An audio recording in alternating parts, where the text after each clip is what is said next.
안녕하세요. 왜 이렇게 연상의 남자를 만나게 된 건지 그때는 어린 마음의 남들보다 여유가 있어 보이는 남편의 모습에 반해서 결혼을 결심했는데 결혼하고 나니 후회가 되는 부분이 더 많습니다. 그나마 연애할 때는 남편도 한참 때라서 괜찮았는데 결혼 후부터는 영 아니었어요. 더군다나 결혼하면서 남편의 권유로 저는 회사까지 그만두게 되면서 솔직히 집안일을 하고 나면 딱히 할 게 없어서 체력적으로 힘이 남아 돌았는데 영업맨인 남편은 퇴근하고 나면 많이 힘들어했어요. 그리고 퇴근 후에는 술 약속이 뭐가 그리 많은지 허구한 날 술에 떡이 돼서 일어나지 않는 남편을 보고 있으면 날이 가면 갈수록 불만은 더해졌습니다. 그나마 자녀 계획 때문에 결혼 2년 차까지는 남편과 저는 애를 많이 썼습니다. 하지만 아무 소식도 없어서 찾아간 병원에서 남편이 씨 없는 수박이라는 걸 알게 되어버렸고 그날 이후로는 그나마 주기적으로 하던 노력도 없어지고 말았죠. 남편은 아무런 생각이 없는 건지 제가 먼저 어떻게 해보려고 하면 가족끼리는 그런 거 하는 거 아니라면서 은근슬쩍 방으로 들어가고는 하더라고요. 아이도 못 가지는 상황까지 되고 나서 생각이 많아졌습니다. 정말 이럴 거면 회사는 왜 그만뒀는지 그리고 이렇게 나이 많고 체력도 좋지 않은 남자랑은 왜 결혼을 한 건지 후회가 되었어요. 사실 저는 회사 일을 정말 좋아했거든요. 결혼 전부터 남편이 결혼하고 나서는 여자는 집안 살림하면서 애를 키워야 한다는 말에 가스라이팅을 당해서 저도 모르게 회사를 그만두기는 했지만 저는 나름 제가 다니던 회사에 애착도 많이 있었습니다. 중소기업이긴 했지만 회사에서 남직원들보다 훨씬 더 일을 척척 잘해내는 제 모습이 너무 좋았고 여자라고 승진을 시켜주지는 않았지만 제게 기대를 걸어주는 사람들이 많았거든요. 심지어 부장님이나 부사장님까지도 저를 좋게 봐주셔서 저한테 이런저런 남자들을 소개를 시켜주거나 그런 일도 종종 있고는 했어요. 당시에는 남편과 연애를 하고 있었음에도 저는 그런 소개 자리를 거절하지는 않았습니다. 더욱더 안타까운 건 남편보다 조건이 좋은 남자들도 많았지만 그 당시에는 남편보다 저를 만족시켜주는 사람은 없었거든요. 그랬던 남자가 지금에 와서는 왜 저 모양 저 꼴이 된 건지 정말 밤마다 짜증이 납니다. 이혼 사유가 될 수 있다는 말이 거짓말이거나 지어낸 건지 알았는데 그게 아닌 것 같아요. 진짜 미리 알 수만 있었더라면 현재의 남편을 고르지 않고 다른 사람을 고르고 싶다는 생각뿐입니다. 그래도 남편은 저한테 상냥했어요. 8살 연하의 와이프라 그런지 저를 공주대하듯 대해줬고 자기 때문에 직장까지 그만둔 저에게 물심양면으로 지원을 해줬습니다.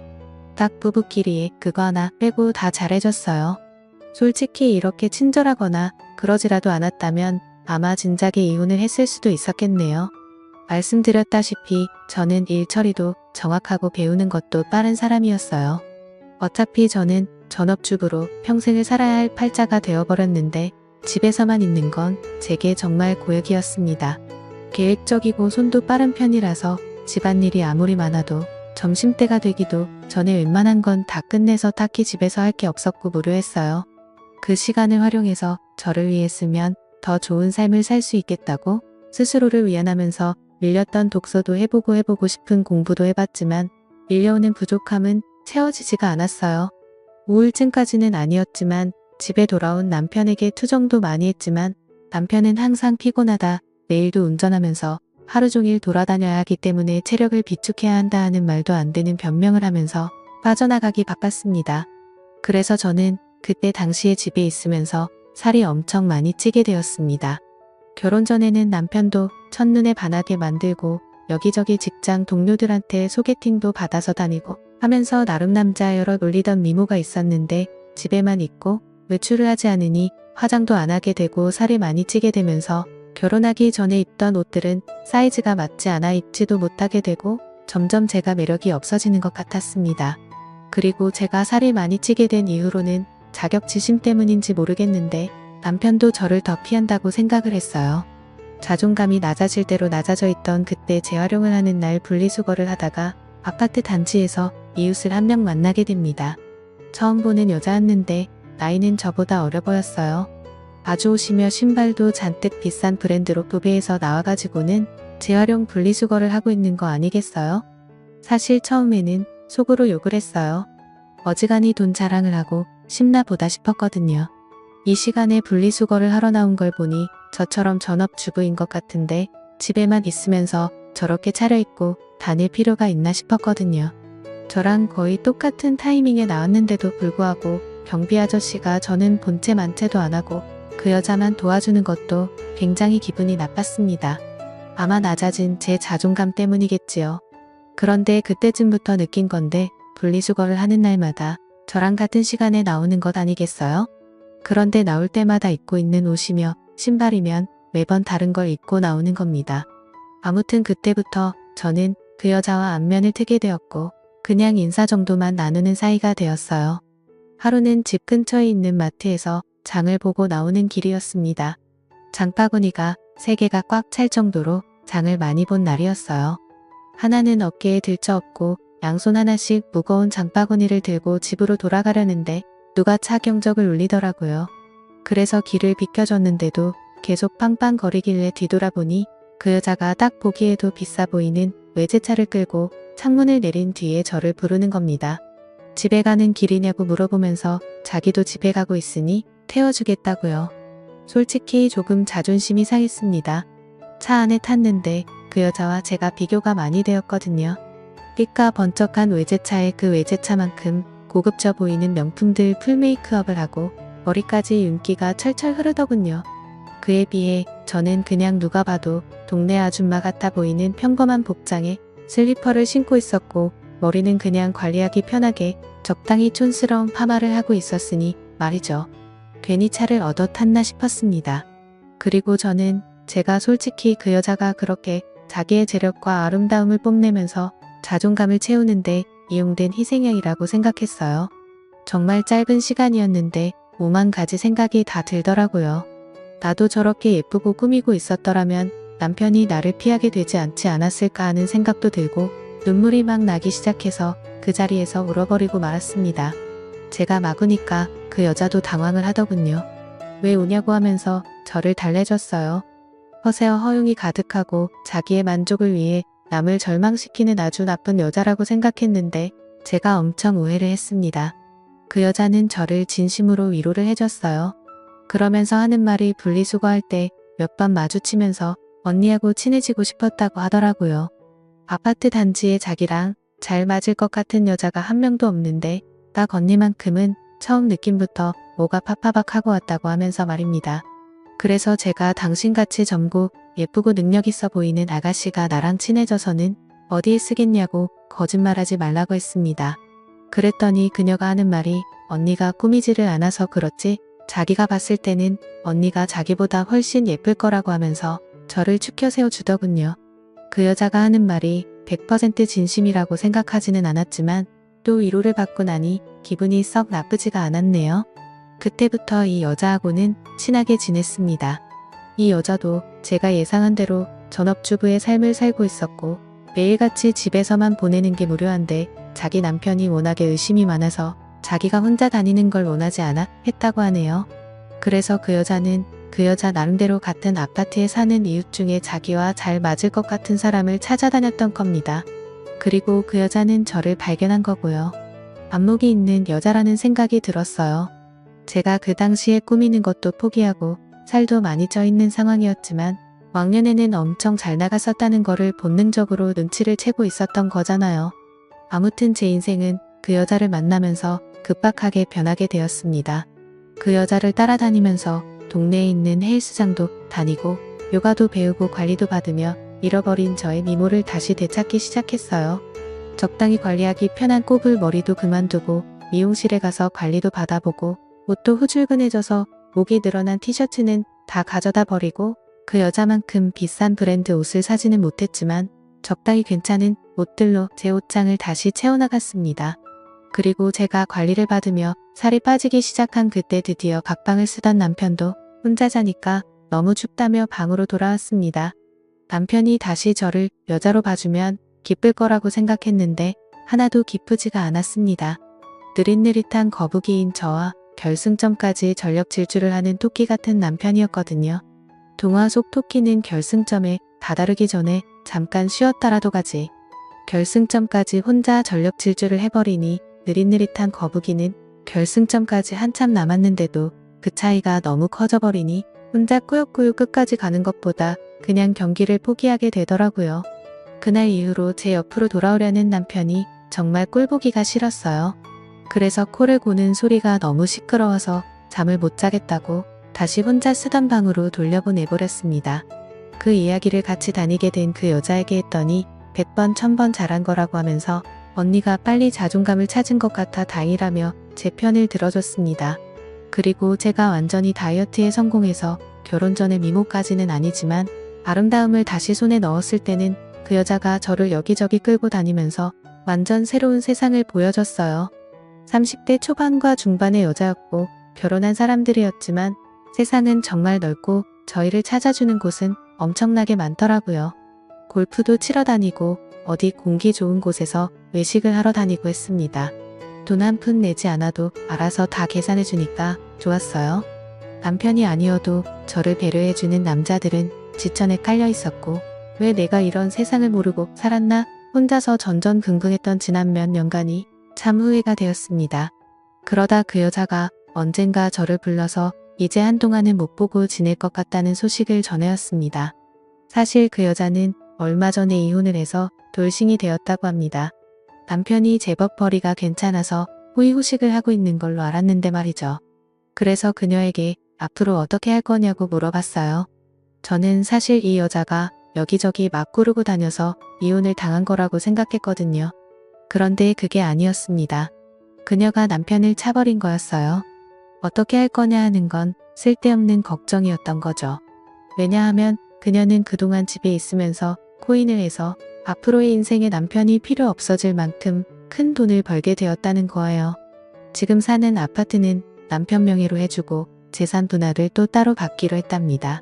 저랑 떨어지게 된 건 아쉽지만 자기도 좀 더 놀기 좋아하는 사람들 많고 할 거 많고 놀기 편한 동네로 이사를 갈 계획이라고 하는 겁니다.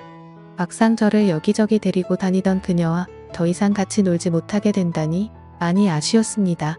이제 막 저는 다시 제 인생을 찾은 느낌이었는데 다시 또 혼자가 돼버린다는 느낌이 들었어요.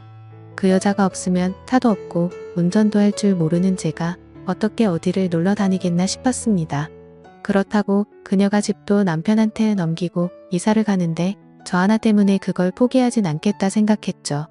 그렇게 그녀는 제 인생을 송두리째 바꿔버리고는 새로운 삶을 찾아 떠나버리고 말았어요.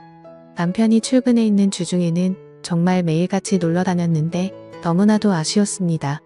그리고 그렇게 같이 놀러 다닐 사람이 없으니 저도 기껏 관리받으러 다니던 운동도 손을 놓게 되고 그렇게 다시 살이 찌기 시작한 거예요. 그러다 이렇게 되면 안 되겠다는 생각이 들었습니다. 그리고 그 여자처럼 자주적으로 살고 싶어졌어요. 투자 같은 건 전혀 모르지만 제가 같이 놀면서 느낀 바 그 여자가 그렇게 썩 머리가 좋아 보이지는 않았는데 코인으로 돈을 벌었다니 저는 일한 경험도 있고 능력이 있던 사람이니 제가 코인을 시작하면 그녀보다 더 큰 돈을 벌 수 있지 않을까 하는 자신감이 생겼어요. 제가 돈을 벌게 되면 남편 때문에 포기해야 했던 제 인생을 다시 시작할 수 있다고 생각했습니다. 그 돈으로 차를 사고 운전을 배우고 하면 저 혼자서 못 놀러 다닐 것도 없다고 생각했고 차가 생기면 이사를 가버린 그 여자를 만나서 예전처럼 둘이 같이 다녀도 되는 게 아니겠나 하는 생각이 들었어요. 다만 제가 코인을 시작하기에는 커다란 문제가 있었습니다. 제가 전업주부를 하면서 실질적으로 돈을 벌어오는 남편이 경제권을 가지고 있었고 저는 그때그때 생활비를 타서 썼기 때문이에요. 코인을 하려면 자본금이 필요할 텐데 남편에게 이야기하지 않고 사는 그 자본금을 만들 방법이 없었던 상황입니다. 은행 대출부터 여성 전용 대출 같은 사금 인권까지 알아보다가 아무리 그래도 리스크가 있는 투자인데 빚을 내면서 하는 건 아닌 것 같다는 생각이 들어서 차라리 남편한테 솔직히 말하고 허락을 받아내겠다는 생각을 했습니다. 말씀드렸다시피 제 부탁을 썩 잘 들어주던 사람이었기 때문에 적어도 거절은 하지 않을 거라는 확신이 생겼고 제 예상대로 남편은 제 생각이 그렇다면 한번 해보라고 1000만 원을 저에게 건네주었어요. 그리고 그날은 웬일로 자기가 코를 안 골 테니 같은 방에서 자도 되냐고 하기에 그렇게 하라고 했습니다. 내 털끝 하나 건드리지 않는 조건을 걸었더니 심통이 나서 그냥 혼자 자겠다고 방으로 가더군요. 인터넷으로 여러 사람들이 어디에 투자했네 하는 정보들을 모아가지고 시작을 하게 되었는데 남편이 저에게 준 1,000만 원이 일주일도 되지 않는 사이에 100만 원도 남지 않게 되었습니다. 처음이라 제가 실수를 했고 그만큼 돈을 잃고 나니 그 바닥이 어떻게 돌아가는지 한눈에 알겠더라고요. 그래서 그날에는 남편을 꼬드겨서 돈을 더 받아냈습니다. 저도 코인으로 떼돈을 벌어서 그 여자처럼 자주적인 삶을 살아갈 거라고 생각했거든요. 그런데 다음 날 남편이 퇴근을 했는데 혼자 오지 않았습니다. 회사에서 알던 동생이라고 하면서 후배를 소개시켜 주더군요. 남편이 하는 말이 이 후배가 코인으로 대박을 내가지고 회사를 그만둔 사람이라고 합니다. 원래는 지금도 돈 굴리느라 바빠서 오지도 못할 사람인데 남편이 저를 위해서 특별히 부탁을 해서 데려왔다고 하더라고요. 어떻게 투자를 하고 치고 빠지는지 저에게 가르침을 주려고 말이죠. 제가 그런 거 필요 없다고 나 혼자서도 알아서 잘할 수 있다고 했더니 남편은 그래도 일주일 전에 준 1,000만 원을 다 날려먹지 않았냐고 하면서 아픈 곳을 찌르더라고요. 앞으로 벌 돈이 얼마인데 그 정도는 내 경험비로 들어갔다 치면 되는 거 아니냐고 했더니 그 후배라는 사람이 그렇게 이쪽 길을 쉽게 봤다가 거지가 되는 거 순식간이라고 하면서 자기도 확신이 있는 게 아니기 때문에 투자 종목을 알려줄 수는 없지만 그래도 도움은 될 테니 한번 자기 이야기를 드러나 보라는 거예요. 내가 알아서 한다는데 왜 자꾸 그러냐면서 성질을 부리니 그러면 남편이 데려온 후배가 하는 말이 그러면 어떤 방식으로 제가 투자를 하고 있는지 자기가 지켜만 보겠다며 1시간 동안 제가 하고 싶은 대로 돈을 굴려보랍니다. 그래서 제가 1시간 동안 20% 이상의 수익을 내면 자기 도움 없이도 잘할 수 있는 사람이라고 생각하고 감나라 배나라 하지 않겠다고 그냥 돌아가겠다고 하는 겁니다. 그래프를 분 단위로 쪼개서 분석을 하며 저도 제 나름대로 이것저것에 분산해 가면서 투자를 했어요. 20분도 안 돼서 제가 투자한 것들이 올라가기 시작했습니다. 20%가 아니라 40%에 가까운 수익률을 내기 시작했습니다. 제가 이렇게 잘하는데 남의 도움이 뭐가 필요하겠냐고 돈 버는 거 보이지 않냐고 하고 그 사람한테 이만 돌아가라고 했어요. 그랬더니 1시간 동안 지켜본다고 하지 않았느냐고 하면서 약속한 시간만큼은 보고 가겠다 하는 거예요. 그러고는 하는 말이 자기였으면 그만 돈을 빼겠다고 하는 겁니다.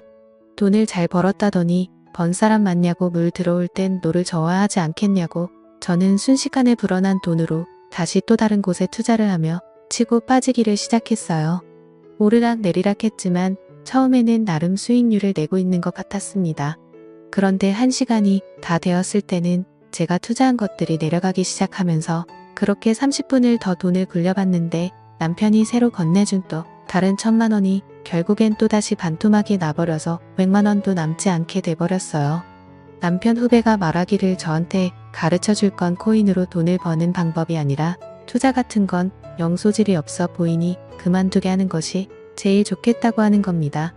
아까 제가 40% 수익을 냈을 때 그때 손을 털고 일어났거나 그때부터 원금을 보존해두고 수익을 낸 부분만 가지고 돈을 굴려야지 저같이 감으로 투자하는 사람들이 빈털털이 되기 딱 좋다고 말하며 자리에서 일어나더라고요. 남편이 보는 앞에서 1시간 만에 또 절반의 돈을 잃으니 남편도 이제는 더 이상 투자하라고 돈을 내어줄 수 없다고 난색을 표했습니다. 대신 남아있는 돈은 제가 자유롭게 써도 된다고만 해줬을 뿐이에요. 그날 이후로 지금은 객기 부리지 않고 차근차근히 배워나가고 있습니다. 사실 남편 모르게 그날 데리고 온 남편의 후배가 운영하고 있는 투자 사무실로 출근을 하고 있어요. 사무실이랄 것도 없이 그냥 혼자 사는 방 같은 곳입니다. 거기서 저는 제 나름의 비용을 내며 투자하는 방법을 배우고 있어요. 제가 남편의 후배에게 원하는 걸 해주고 저는 투자도 배우면서 남편 대신 부족함을 채우고 있으니 어떻게 보면 윈윈이라고 볼 수 있는 셈이죠. 지금은 남편이 알면 안 되는지라 조심스럽게 행동하고 있어요. 그래서 남편이 퇴근하기 3시간 전에는 항상 집으로 돌아가고는 있습니다. 하지만 이것도 제가 큰 돈을 벌고 난다면 남편도 저를 이해해주지 않을까 생각해요. 또 찾아주셔서 감사합니다. 사연을 읽고 재밌으셨다면 좋아요, 구독, 댓글 부탁드립니다. 감사합니다.